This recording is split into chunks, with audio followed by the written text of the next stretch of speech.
Today we're going to be making some homemade chili rellenos. So I got 3 beautiful ancho chilies. I got those at the grocery store. And so the first thing that I do when I make chili relleno is that I take my chilies and I roast them. I do it right on my barbecue grill. And I get the skins nice and black. And while that's roasting, I'm going to show you how I start my sauce. So while my chilies are starting to roast, I'm going to go ahead and heat up about 2 tablespoons of oil and about a tablespoon of butter. And to that, I'm going to add about a half of a cup of onions. I'm going to put in some 4 cloves of garlic. Now, all I want to do with this garlic is, just run it through a press so it's nice and fine. I'm going to heat up the onions. I'm going to add my garlic last. So I'm just going to kind of crush it here on a paper towel, because really the garlic should just cook about a minute or 2. Okay, I'm just going to set my garlic aside while my onions are cooking. Now the real heat comes from the seeds in the inside of the jalapeno. So I take those out just because I don't really want mine super hot. Sometimes even just the actual jalapeno is pretty hot. So if you wanted to use leave a couple of seeds in, what have you, you go ahead. I'm gonna leave them out just because, like I said, I don't want this a super hot dish. I've got these onions cooking on medium. Now you don't have to worry about over chopping everything at this point. We're gonna be putting all this in the blender in just a little while. I just want to give that a little stir. Nothing better than onions and jalapeno pepper. Once we get the garlic in here, oh, it's going to be amazing.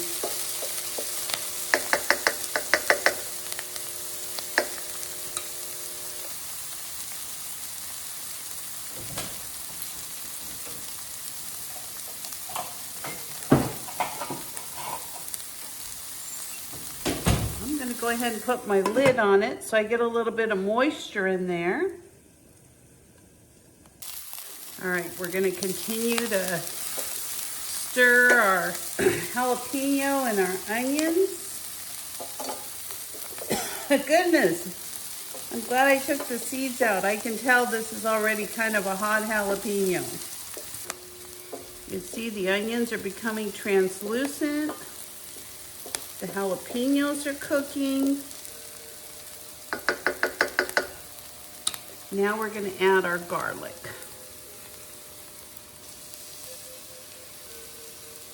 Give that a little stir.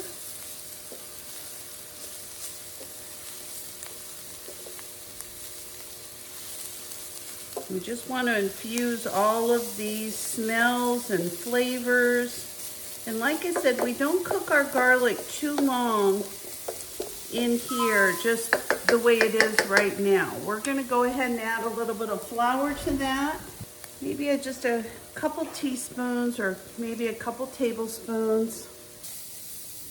And we're going to cook this flour for a couple of minutes. We want it to cook up because this is going to be what thickens our enchilada sauce. Probably going to put 1 more tablespoon of butter. This is kind of, I don't know, I have like a basic recipe, but this is kind of how I see and feel it. I've done this many times and it always comes out really good. All right, that's about the texture that I want. I still want it a little bit crumbly. We're not making a gravy or anything like that at this point. So the next thing I'm going to do is blend all of this up together. So I've got a can of diced tomatoes. If I had fresh tomatoes from my garden, I would use those, but I don't really like store-bought tomatoes, so I think canned is a better option. So all I do is just blend it up till my tomatoes are nice and smooth. And then I'm going to be adding a little bit of this mixture in at a time to my tomatoes until this is all nice and smooth. All right, Now we're going to add this back into our pan. And to this, I'm going to match the amount of water. I've got this on medium high. I'm just going to let this come together and just cook. I'm going to put the lid on it, but I'm going to add some seasonings first. All right, I've got some beef bouillon. This is the Better Than bouillon. I'm going to add some of this. Put that in about a teaspoon. And then I'm going to add some Greek oregano. This is out of my garden. I dehydrated it. And I'm going to put in about a tablespoon. I love this stuff. It's so, actually maybe a little bit more. This is so good in Mexican cooking. Believe it or not, it's just delicious. Then I'm going to put some salt and some pepper. And we're just going to let this simmer for about 20 minutes, and that'll give us time to make our chili rellenos. So all I do after the peppers are done is I put them back in plastic, either plastic or put them in some kind of paper. The whole goal is that we just steam these chilies so it's easy to peel these skins off. So I'm going to leave them right on this plate and just tie them up. They can get nice and steamy. And I'm just going to set them aside while I get everything else ready to start making our chili rellenos. Now, while we're waiting for our peppers to steam and get all ready, we're going to go ahead and cut some of this. This is some of this Mexican cheese. So all I'm going to do is cut some cheese to go inside of my peppers. So I'm going to cut like probably a couple pieces for each pepper. And I help if I just took that off for now. Just cut this nice and generous portions, because this really is going to be the thing that's going to make your chili relleno really taste the best, is this delicious cheese. So we're going to put a nice helping in. So those are our 3 servings of cheese right there. Now, if you prefer Monterey Jack or something like that, you put in whatever it is that you like. This is the traditional way to make chili rellenos. All right, so I am gonna go ahead and set these aside and get my little station set up so that we can get this started. So I think first of all, I'm gonna take these chilies and I'm gonna get all of this blackened part of the skin off the chilies, show you how I do that. Then I rinse them really good and pat them dry with a towel, and then we'll get everything ready to go. This bag is very useful. I use it 3 different times. So I am going to take my chilies one at a time, and now they're a little bit cooler, they're easier to handle. So all I'm going to do is take this black part of the skin off. Sometimes I use a knife. It just depends on how hard it is to peel it off, but it should come off pretty easy. It's, you know, these are pretty charred, and you want to get all the black off. That's not going to be a good flavor for your chili relleno. And even if you have a little bit of your chili that, you know, has some green skin on it, you want all the skin off. So I'm going to work away at this, and I'm going to show you how this looks just as soon as I get it done. Now I'm going to leave the stem intact if I can. Sometimes it comes out no matter what I do, but so this black part is off all of my peppers. So all I'm going to do now is just cut a little slit down the side of one of the peppers, and I just want to take off as much of this core and get kind of the seeds and some of this stringy stuff off.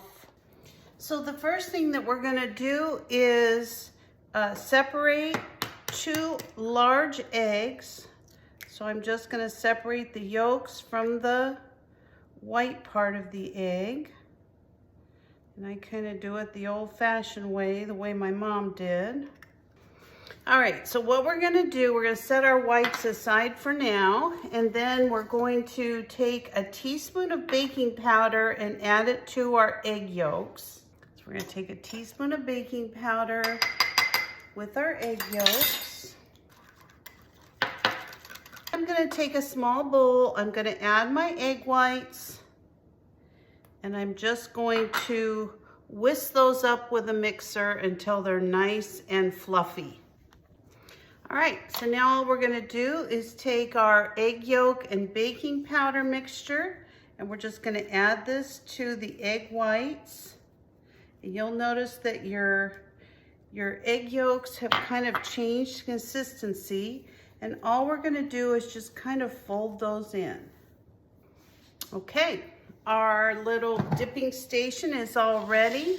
So now all we're gonna do is prepare our chili rellenos for the big day, for their big review.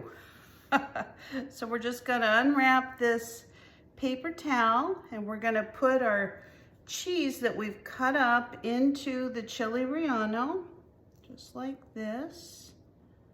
You want to put all your cheese in. You want it nice and cheesy. And we're just gonna wrap these up.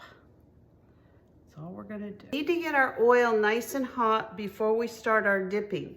So I'm gonna take a cup of oil and heat it up just so that it's a nice heated texture. We want it to cook up the chili rellenos, and then I'll bring everything. I'm gonna bring you over to my stove. I just think it'll be a little easier to work over there. Okay, while our oil is heating up, we're gonna go ahead and dip our chilies in the flour mixture. You want to get that on all 4 sides. Get it nice and floured.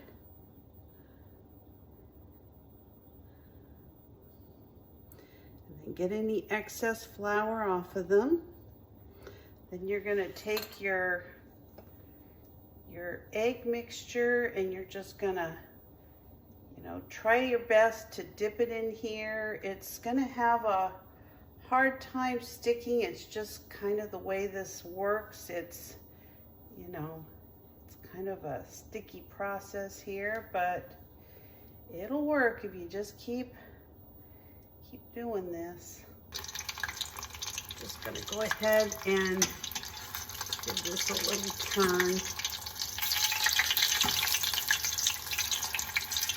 Beautiful, beautiful. So while I'm waiting for this last chili relleno to cook, I'm gonna go ahead and put these other ones in this sauce so they can soak up some of this chili relleno sauce that I made. All I'm gonna do is just put them down in this hot sauce, just like that. And then just give them a turn. Well, I may just put the sauce over it. I don't want to knock any of this cheese out. You can see it's nice and hot. All right, now it's time for our chili relleno. I'm gonna get the biggest one in here because I am really hungry. Put a little bit more sauce on there. Now these last really good. You can put these in the freezer with the sauce and just put them in a container, freeze them, and take them out and cook them up. They're gonna be delicious for another meal. I'm just gonna go ahead and put a little bit of fresh cilantro over the top of this.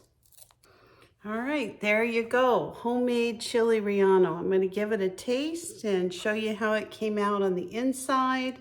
It's gonna be good. Oh, that just looks heavenly. I'll put a little bit of sour cream on there. Oh boy.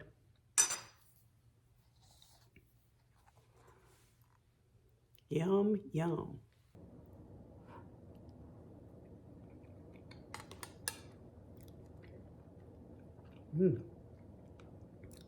Oh my goodness.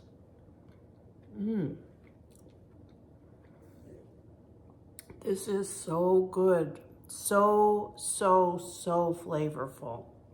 It is just absolutely delicious. You've got to give this a try. If you'd like me to do a recipe on chili relleno casserole, if you want something a little bit easier, it's gonna be delicious too. So if you enjoyed this video, give me a like or a thumbs up. Please subscribe if you're not a current subscriber. And I'll see you next time. Bye-bye.